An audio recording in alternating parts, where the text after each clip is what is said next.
Bíblia diz que aquele que deu um copo d'água a um profeta, na qualidade de profeta, ganha galardão de profeta, diz a palavra do Senhor nosso Deus. Amém? De agora em diante, toda a movimentação necessária vai se tornar secundária, porque a nossa prioridade agora é ouvir a voz do Senhor. Nós falamos para Deus, isso é importante. Tributamos a Ele, entregamos a Ele, demos a Ele o nosso louvor. Mas agora, irmãos, o mais importante, Deus vai falar conosco. Livro de 2 Reis, capítulo 5.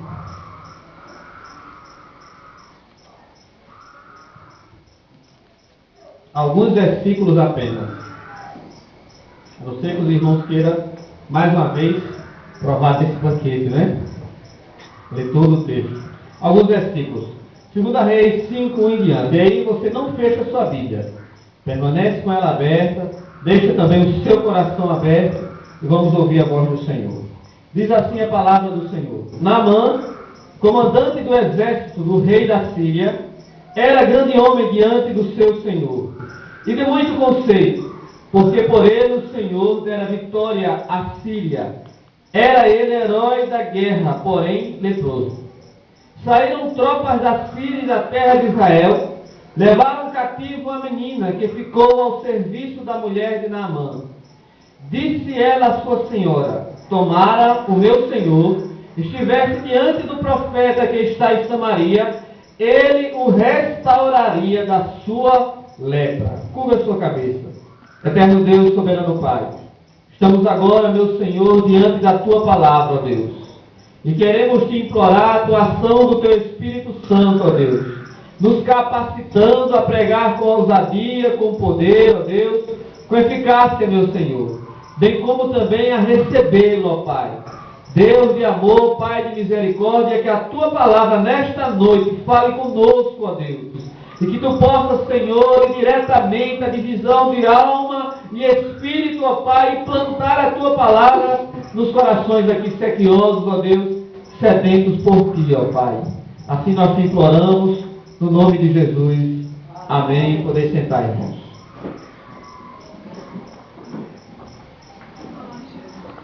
Meus irmãos, eu tenho muita certeza que alguns do que aqui estão, ou talvez até todos nós que aqui estamos, ansiamos, aguardamos, almejamos receber de Deus algo que mude as nossas vidas. Talvez, irmãos, nós estejamos assim, insatisfeitos com algumas circunstâncias que nos cercam. Ou quem sabe a nossa insatisfação seja mesmo com as nossas próprias atitudes. E eu vou um pouco mais além. Quem sabe nós estejamos aí insatisfeitos com a nossa maneira de ser, com a nossa natureza. E quem sabe nós não estamos aí de coração ardendo, esperando de Deus que algo mude em nossas vidas. Eu não sei como e eu não sei o que, mas Deus sabe. Mas eu quero dizer uma coisa aos irmãos e declarar na autoridade que a palavra de Deus me confere. A sua vida somente vai mudar de forma satisfatória, de forma plena, quando você acatar o que diz a palavra de Deus. A sua vida não vai mudar para melhor, a menos que você ouça o que diz a palavra do Senhor nosso Deus. Talvez outras mudanças que não sejam oriundas dessa palavra possam acontecer com você. É bem possível, é bem provável. Mas nenhuma delas será capaz de satisfazer a tua alma. Nenhuma delas deixará você completamente, plenamente realizado e feliz, e sempre você vai estar em busca de algo mais. E esse algo mais está aqui nessa palavra. E nós encontramos, irmãos, um homem que teve a sua vida transformada por essa palavra. E esse homem chama-se Naamã. E esse homem, se os irmãos prestaram bem atenção na leitura, estão de Bíblia aberta, de coração aberto, de ouvidos atentos, vão notar que ele era um homem que era uma celebridade nacional. Ele era um herói de guerra. Alguém que era tido em alta conta pelo rei. Era um homem que fazia parte da nação da Síria. E era um grande vencedor em batalhas, em guerras. Era um homem bem sucedido. Um homem rico. E o que faltava para esse homem? Quantas pessoas estão em busca exatamente disso para mudar a sua vida? Quantas pessoas estão em busca de satisfação financeira? Ou mesmo de reconhecimento? Mas esse homem tinha tudo isso, mas lhe faltava algo. Diz a Bíblia que apesar de ser ele quem era um grande homem, um grande herói, este homem era leproso. E a lepra, irmãos, ainda hoje é uma doença terrível. E naquela época ainda muito mais, porque era incurável. E este homem teve a sua vida transformada quando ouviu a palavra do Senhor. E diz a Bíblia que uma menina, não sei a idade, talvez uma mocinha de 10, 11, 12 anos, estou aqui intuindo, imaginando, a Bíblia não diz a idade dela, uma menina escrava, cativa, serviçal da sua casa, quando olhou para aquele homem enfermo, e os irmãos sabem que a lepra, ela desfigura, ela faz a sua pele apodrecer, numa linguagem assim bem simples, bem rasteira, camarada apodrece vivo. E aí, irmãos, quando aquela menina olhou para ele e viu a sua enfermidade, ela disse: se o meu Senhor conhecesse um profeta que há em Israel. Ele seja um Deus poderoso, que é capaz de curar a doença, a enfermidade deste homem. Irmãos, quem era aquela menina? Uma escrava, uma serviçal, afinal de contas, uma criança. Mas quando Naamã ouviu isso aí, longe de desprezar as palavras daquela menina, longe de desprezar a palavra do Senhor nosso Deus, Naamã, ele ao contrário disso, ele encheu o seu coração de fé. E eu quero dizer nesta noite, irmãos, que a Bíblia diz: sem fé é impossível agradar ao Senhor nosso Deus. Naamã encheu o seu coração de fé. Eu pergunto, o teu coração é cheio de quê? A Bíblia fala, disse Jesus, que a boca fala daquilo que está cheio o teu coração. O que é que povoa os teus lábios? O que é que preenche os teus pensamentos? O que é que recheia o teu coração? Existe fé dentro de você? E a Bíblia diz que o crer vem pelo ouvir e ouvir a palavra de Deus. Naamã ouviu e creu. Seu coração foi inundado de fé. E esta palavra, irmãos, ela tem condições de mudar a nossa vida. A Bíblia diz lá no livro de Tiago, capítulo 1, versículo 25, mas aquele que considera atentamente a lei do Senhor e nela persevera, não sendo ouvinte negligente, mas operoso praticante, esse será bem-aventurado no que realizar. A palavra de Deus que satisfaz, que faz feliz, que faz bem-aventurado. O que é que diz Salmo 1? Muitos de nós sabem até decorado. Bem-aventurado é o varão que não anda segundo o conselho dos ímpios, não se detém no caminho dos pecadores, nem se assenta na roda dos escarnecedores. Antes o seu prazer está na lei do Senhor, e na sua lei medita de dia e de noite.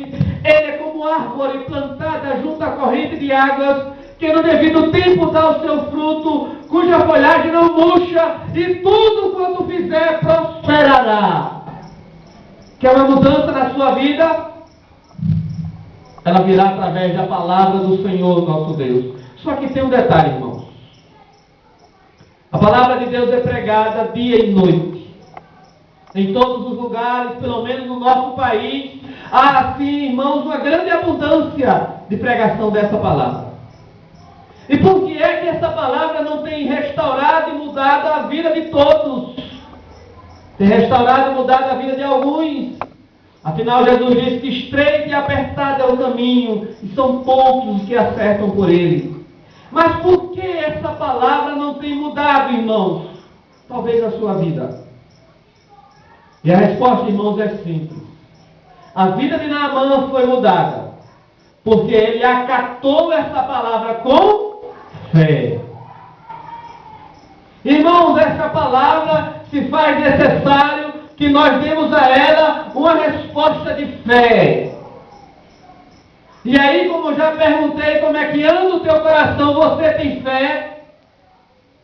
A nossa nação é uma nação cujo povo é um povo de muita fé. Mas qual fé? Fé em quem? Fé como? Se você quer ter a sua vida transformada, precisa manifestar uma fé semelhante à fé de Naamã. Seguindo o exemplo dele, ele que teve uma vida transformada, que alcançou do Senhor o que ele precisava. Ele respondeu com fé, mas como era a fé de Naamã? E aí, irmãos, nós podemos observar aqui algumas características dessa fé. Em primeiro lugar, irmãos, a verdadeira fé manifesta na vida deste homem chamado Naamã, é uma fé que produz esperança. Veja bem, irmãos, Naamã tinha uma enfermidade incurável. Seu dinheiro não resolvia. Seu prestígio, muito menos. Seu valor como homem e como herói de guerra também não. Não havia cura, não havia saída, nem o rei, ninguém poderia dar solução ao seu problema. Talvez você esteja exatamente nessas condições. Mas diz a Bíblia que Naamã ouviu, teve fé. E em tendo fé, teve esperança. Naamã se agarrou àquela palavra, irmãos, se agarrou naquele fio de esperança e fortaleceu o seu coração, irmãos. Irmãos, quem tem fé tem esperança, e quem tem esperança não desespera. Quem tem fé, irmãos, ele tem uma esperança que o motiva, que o impulsiona, que dá a ele propulsão, que o projeta para frente, que lhe dá força, que não permite desanimar, nem parar, nem desistir, nem abandonar, nem muito menos morrer na praia. Veja o que Naamã fez. Uma menina escrava, estrangeira. Ele foi até o rei, tomou cartas, falou toda a situação. E aí foi enviado ao rei de Israel, onde havia o profeta, ajuntou o dinheiro, levou o presente, caminhou, fez uma longa viagem. Naamã estava fortalecido pela sua esperança e pela sua fé. Irmãos, a fé de Naamã, ela trouxe uma esperança que o fez incansável, imbatível. Uma fé que foi capaz de fortalecê-lo no momento de grande angústia. O homem era leproso. E a Bíblia diz, irmãos, esperei confiantemente pelo Senhor.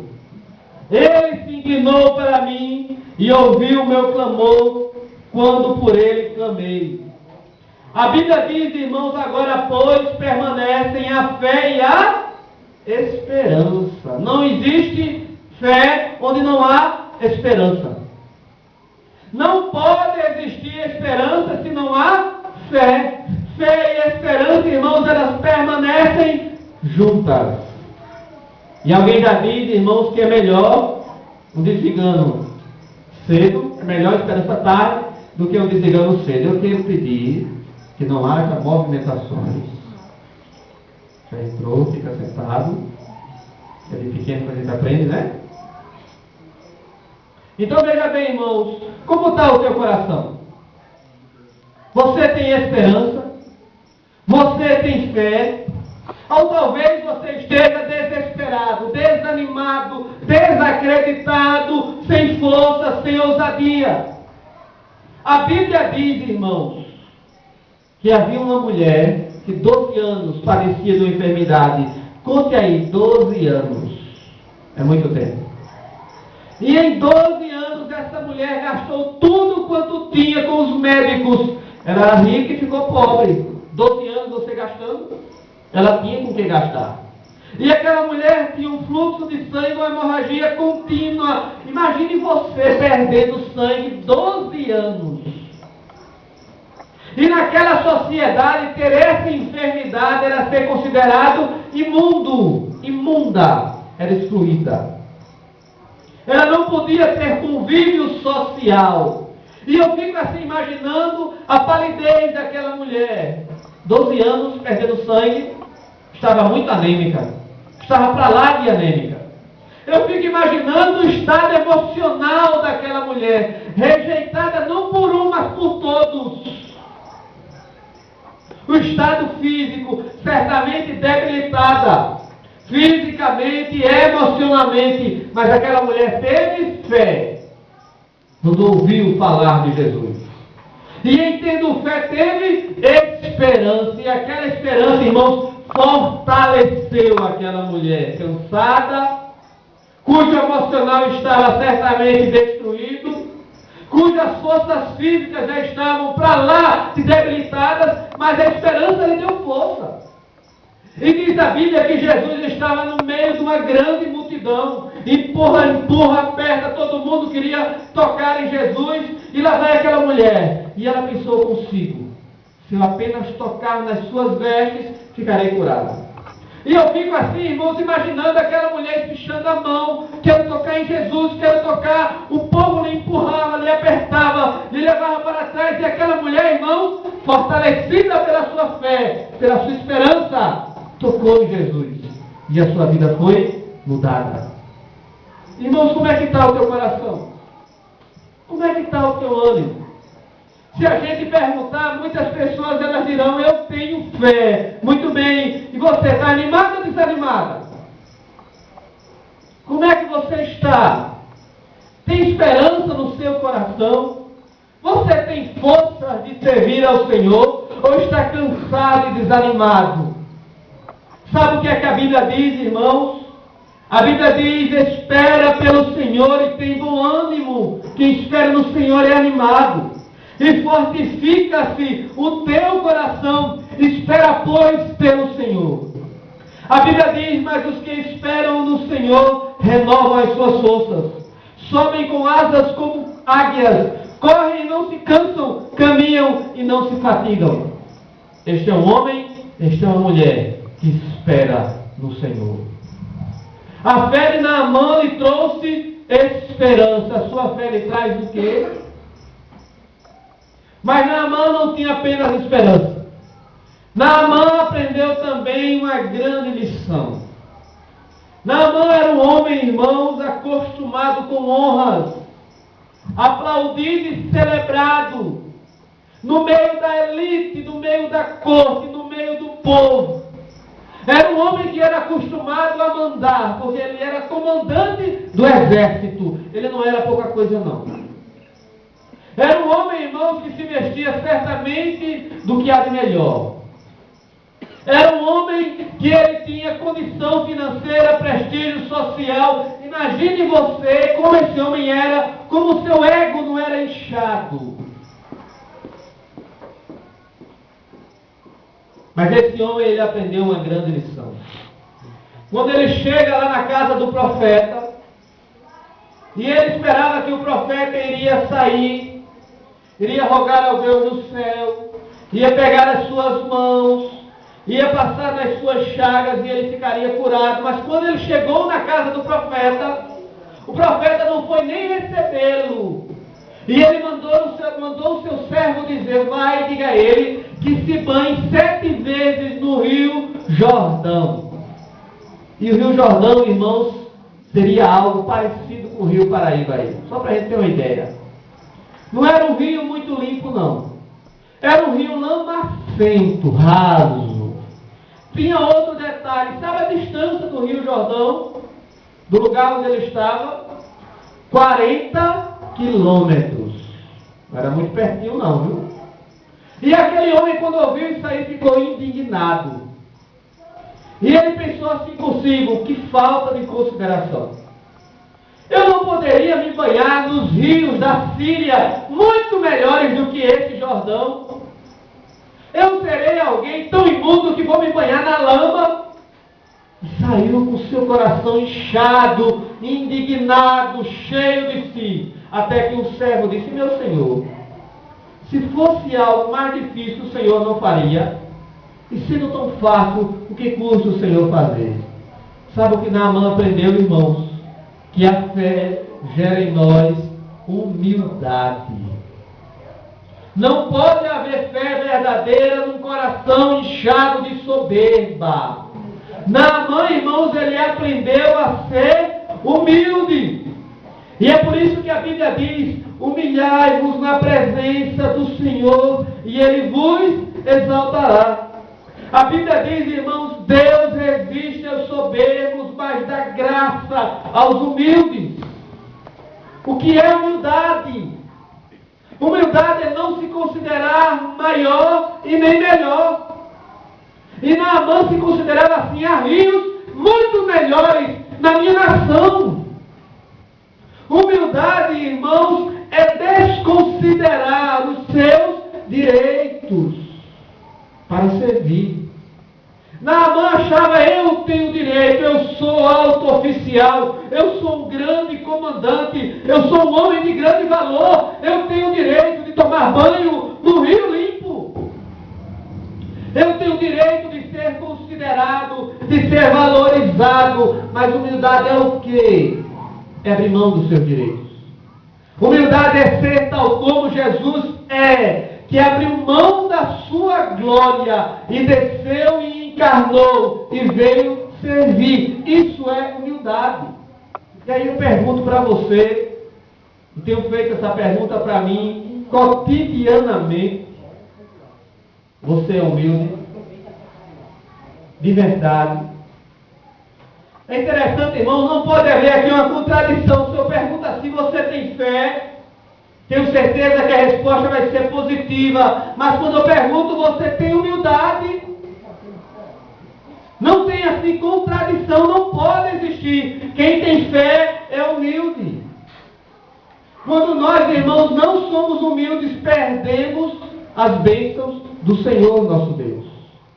Se Naamã tivesse ido para casa, com seu orgulho, com a sua soberba, com a sua empáfia, de coração inchado, teria continuado do mesmo jeito, podre e vivo. Mas Naamã teve que se humilhar na presença do Senhor. E ele desceu as águas, e ele tomou banho naquele rio que distava 40 quilômetros e que era raso e lamacento. Porém o Senhor lhe abençoou, porque a Bíblia diz que Deus dá graça aos humildes.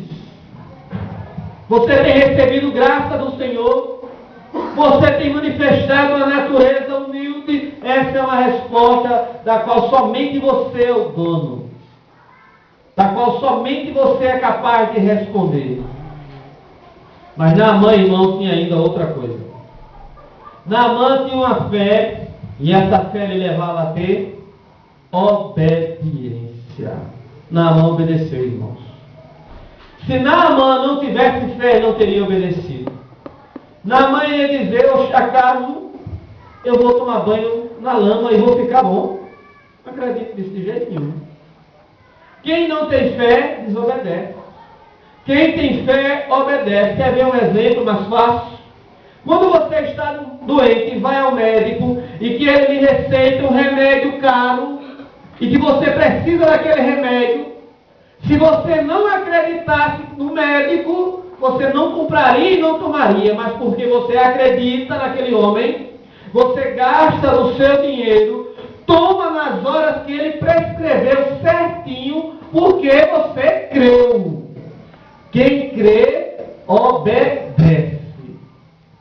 Não pode, irmãos, ser diferente. Não pode as pessoas dizer: eu tenho fé, mas aí você obedece a Deus. E aí, quando nós olhamos para os lados e para nós mesmos, podemos ver assim uma grande oposição, uma grande contrariedade, um antagonismo. Dizemos que temos fé, mas somos extremamente desobedientes ao Senhor nosso Deus. A fé gera em nós obediência. A Bíblia diz: aquele que diz eu o conheço e não guarda os seus mandamentos é mentiroso e nele não está a verdade. A Bíblia diz: vós sereis meus amigos se fizerdes o que eu vos mando. Você quer ser amigo do Senhor? Obedeça ao Senhor nosso Deus. Se você não quer obedecer ao Senhor, pelo menos pare de se iludir e dizer que você tem fé, porque isso não é verdade. Meus irmãos, a fé de Naamã era uma fé tamanha que o levou a ter perseverança. Eliseu disse assim: você vai até o Rio Jordão e mergulha 7 vezes. Eu tenho certeza que da primeira vez que Naamã mergulhou naquele rio e que subiu, ele olhou para as suas feridas e nada aconteceu. E aí, da segunda vez, novamente. A terceira vez, de novo. A quarta, a quinta, a sexta vez. E aí Naamã não desistiu, já 6 vezes mergulhei. E nada aconteceu. Mas Naamã perseverou. Naamã mergulhou ainda a 7ª vez. E na 7ª vez, irmãos, quando ele voltou, a sua carne estava limpa, diz a Bíblia, tal como a carne de uma criança. Meus irmãos, é necessário perseverar. A fé que não persevera, irmãos, não é verdadeira, é falsa. Sabe o que é que a Bíblia diz, irmãos? Que o semeador saiu a semear. E que algumas sementes caíram na beira do caminho. E vieram os pássaros e tomaram aquela semente, e comeram aquela semente. Isso acontece quando nós pregamos a palavra, a pessoa ouve de bom grado, mas logo se esquece. Satanás vai lá e rouba a semente. A segunda semente caiu no terreno rochoso. E aí, por não ter muita terra, logo aquela semente cresceu, mas o coração era duro. E quando vieram as perseguições, os problemas, as angústias, não tendo raiz, aquela semente pereceu. E a terceira semente caiu entre os espinhos. E aí, quando ela nasceu, os espinhos sufocaram aquela semente. As seduções do mundo, as tentações, os prazeres, as riquezas, sufocaram a palavra de Deus. E a quarta semente, irmãos, caiu num terreno bom, num terreno fértil, e cresceu, e frutificou, e multiplicou a 100, a 60 e a 30 por 1. Irmãos, é necessário perseverar. Que tipo de terra, que tipo de terreno é o teu coração? Quantas pessoas ouvem a palavra de bom grado, mas não permanecem? Não perseveram, não continuam, não caminham mais um passo, não vão até o fim. Se você tem esse tipo de atitude, reavalie a sua fé. A verdadeira fé, irmãos, nos conduz à perseverança. E por último, irmãos, a verdadeira fé nos leva a ter gratidão. Quando Naamã subiu daquelas águas e viu a sua carne como a carne de uma criança, diz a palavra, o seu coração se encheu de uma gratidão tão grande. E ele voltou lá no profeta e queria pagar. E o profeta disse: não fui eu não, foi Deus do céu, não tem que lhe pagar, não tem o que você pagar. E ele disse: eu quero levar da terra deste lugar, porque eu não quero mais adorar ao Deus de outra terra, de outro lugar. Eu quero adorar ao único Deus verdadeiro. A verdadeira fé, ela nos conduz, ela nos leva a uma gratidão. E essa gratidão, irmãos, ela se expressa em adoração exclusiva. A Bíblia diz, irmãos, porque debaixo do céu nenhum outro nome é dado entre os homens, pelo qual importa que sejamos salvos, a saber o nome de Jesus. A verdadeira fé está firmada unicamente e exclusivamente em Jesus Cristo e ninguém mais. Se você afirma que tem fé em Deus, mas tem ainda devoção por outro nome ou por outra personalidade, por mais piedosa, por mais religiosa, por mais milagrosa que ela seja, eu quero te dizer, esse tipo de fé não é verdadeira, não agrada ao Senhor nosso Deus. A nossa fé gera em nós exclusividade na adoração.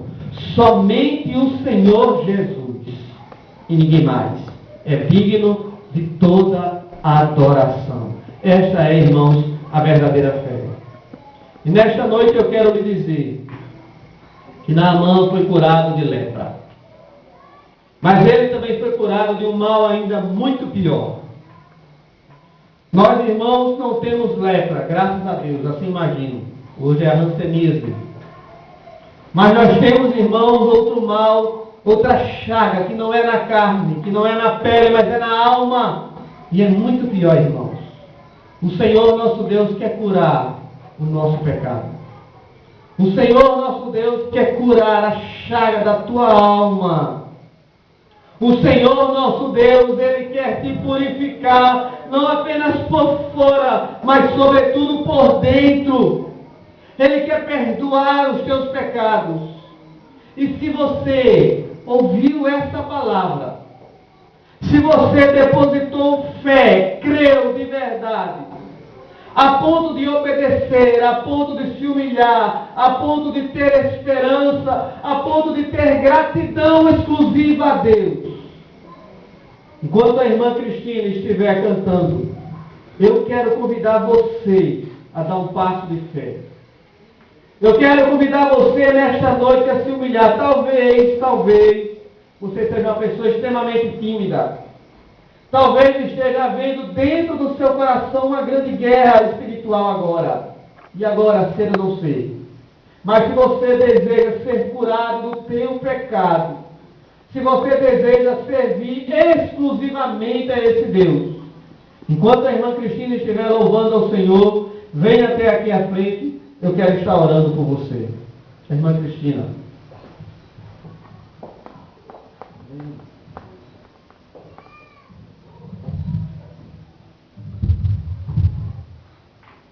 Baixe a sua cabeça. Faça uma oração ao Senhor. E se você se sentir tocado, tome uma decisão.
aqui fazer o último apelo. Se você deseja receber Jesus como seu Salvador pessoal, se você entendeu essa palavra, se você quer se desprender, quer que haja uma transformação, uma mudança na sua vida, talvez essa seja a sua última oportunidade. Eu quero convidar você até aqui à frente para nós estarmos fazendo uma oração. Se não há, que Deus possa conceder outras oportunidades a você. E se você lá fora quiser conversar comigo e quiser fazer sua profissão pública de fé, eu quero dizer a você que você vai ter essa oportunidade. Fique à vontade para me procurar. Irmãos, estamos chegando ao final do nosso culto abençoado pelo Senhor nosso Deus. Eu quero dizer que ao final do culto, a irmã Vera está oferecendo ali atrás